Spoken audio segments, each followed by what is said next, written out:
नमस्कार दोस्तों, आशा करता हूँ आप सब अच्छे होंगे। मैं आपको अपने YouTube चैनल पर एक बार फिर स्वागत करता हूँ। आज जिस टॉपिक के ऊपर हम वीडियो बनाने जा रहे हैं उस पर देखेंगे कि आज जो कि कोर्ट केस लगा हुआ था सुप्रीम कोर्ट का, कोर्ट नंबर 13 में, आज 9 जनवरी को दोस्तों 128 नंबर पर हमारा केस लगा हुआ था। इसकी दोस्तों हीयरिंग तो हो नहीं पाई, बस थोड़ी देर के लिए मतलब केस शो हुआ था और थोड़ी मतलब आप कहिए कि 1-1.5 मिनट की, लगभग 2 मिनट की बहस हुई है, जिसका दोस्तों पूरा वीडियो हमारे चैनल पे है। लिंक मैं डिस्क्रिप्शन में पिन कर दूंगा, आप वहां से जाकर देख सकते हैं। आज के केस में अगर हम देखें तो क्या हुआ था कि आज के केस को मतलब आज की जो केस थी उसकी सुनवाई का अगर निष्कर्ष समझें तो कोई खास नहीं था, मतलब ना ही कोई सुनवाई हुई। और दोस्तों नेक्स्ट डेट हमें प्रदान कर दी गई। नेक्स्ट डेट हमें जो दी गई वो नेक्स्ट थर्सडे उनके द्वारा बोला गया, मतलब लगभग आप मान के चलिए कि 23 तारीख मतलब नेक्स्ट थर्सडे उनके द्वारा मतलब प्रदान किया गया थर्सडे को। अब हम देखते हैं कि सुनवाई में आयोग की तरफ से कोई आया था कि नहीं। आप देख सकते हैं यहाँ पर ये रिस्पोंडेंट के हैं, पिटिशनर की तरफ से ये उपस्थित हुए थे और रिस्पोंडेंट की तरफ से, आयोग की तरफ से यहाँ पर थोड़ा फोटो में नहीं देखेंगे, ये एम आर शमशाद सर उपस्थित थे जो कि केस की सुनवाई कर रहे थे। ये दोस्तों 13 नंबर कोर्ट का वीडियो है जो कि मैं अपने चैनल पर डाल दूँ वीडियो डिस्क्रिप्शन में, उसका लिंक भी पिन कर दूंगा, आप वहाँ से जाकर देख सकते हैं। यहाँ पर नेक्स्ट डेट के रूप में देखेंगे तो यहाँ पर अभी नेक्स्ट डेट नहीं शो हो रही, मैंने दिखा था तो अभी आज की डेट शो हो रही है। आप देखेंगे तो यहाँ pending final hearing not taken today, दोस्तों आज यहाँ पर ये टेकन नहीं किया गया।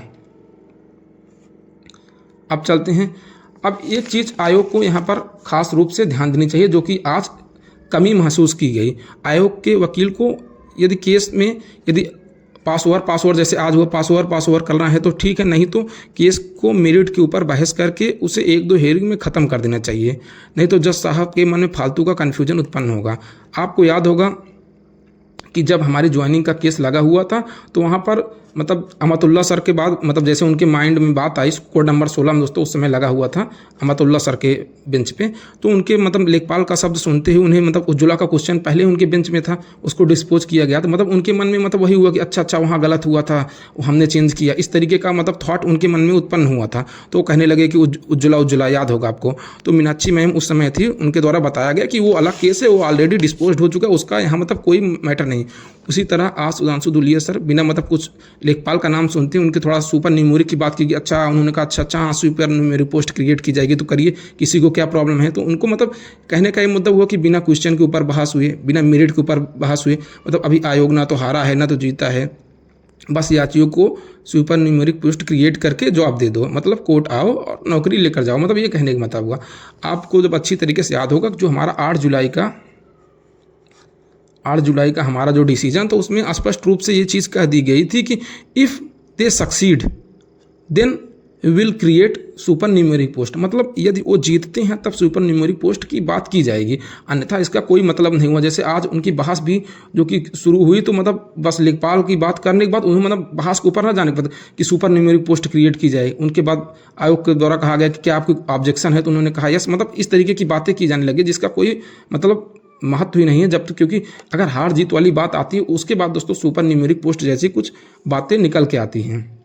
और यात्रियों को एक चीज़ ये भी ध्यान देनी चाहिए कि ये जो हमारा ज्वाइनिंग है जिसके ऊपर दोस्तों वो बार बार कोर्ट केस कर रहे हैं, मतलब आप यात्रियों को अब इंटरनेशनल कोर्ट चले जाना चाहिए मेरे हिसाब से, तो क्योंकि जो हमारी ज्वाइनिंग है उसमें सुप्रीम कोर्ट के आदेश के अकॉर्डिंग ही हमें ज्वाइनिंग दी गई है। तो अब भारत में तो ऐसा कोई कोर्ट है नहीं, तो इसके ऊपर ही जाएँ भाई, इंटरनेशनल कोर्ट में जाएँ, वहाँ अपना रीटूट करें, अगर जीते हैं तो भाई ठीक है, आए तब देखा जाएगा।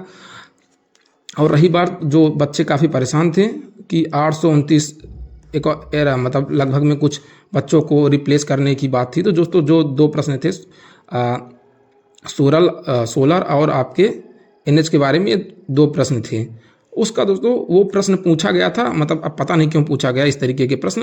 पिछली बार जो आपकी हियरिंग थी 21 अक्टूबर की उसमें पूछा गया था कि ऐसी स्थिति उत्पन्न होती है उसके बाद क्या कर मतलब क्या चेंजेज हो सकते हैं, क्या रिजल्ट में कितने परिवर्तन हो सकते हैं, इस तरीके का प्रश्न था। जो कि आप निश्चिंत रहिए, कोई परेशान न रहिए, क्योंकि आपकी जो ज्वाइनिंग है वो सुप्रीम कोर्ट के दिशा निर्देशों के अकॉर्डिंग ही की गई है। कोई मतलब इनलीगल तरीके से ऐसी नहीं कि बैकडोर से किसी की एंट्री करा दी गई है, मतलब कोर्ट ने अभी स्टे लगाया उसके बाद राज्य सरकार ने आपको ज्वाइनिंग प्रदान कर दी गई, ऐसा कोई बात नहीं है। सब कुछ नियम का नियम कानून के हिसाब से सुप्रीम कोर्ट के आदेश के अकॉर्डिंग ही किया गया है। तो आप लोग मस्त से अपना जो ज्वाइनिंग है कर ली हैं, पेमेंट भी ले रहे हैं दोस्तों।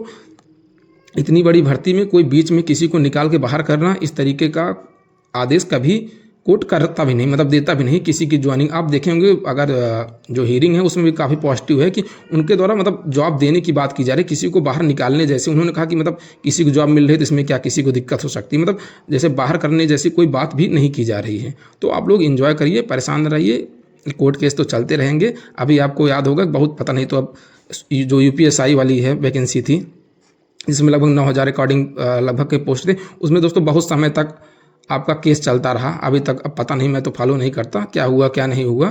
तो सब लोग अपनी ज्वाइनिंग कर रहे हैं, उस पर कोई बात भी नहीं करता। ऐसे धीरे धीरे सब भूल जाएंगे, कोई मतलब नहीं रह जाएगा। आप लोग भी अपना मस्त से एंजॉय करिए, ट्रेनिंग करिए और मज़े करिए। तो दोस्तों ये था मेरा पूरा वीडियो। अगर जानकारी आपको अच्छी लगे तो चैनल को लाइक शेयर और सब्सक्राइब जरूर कर दीजिएगा। Thank you for watching my video.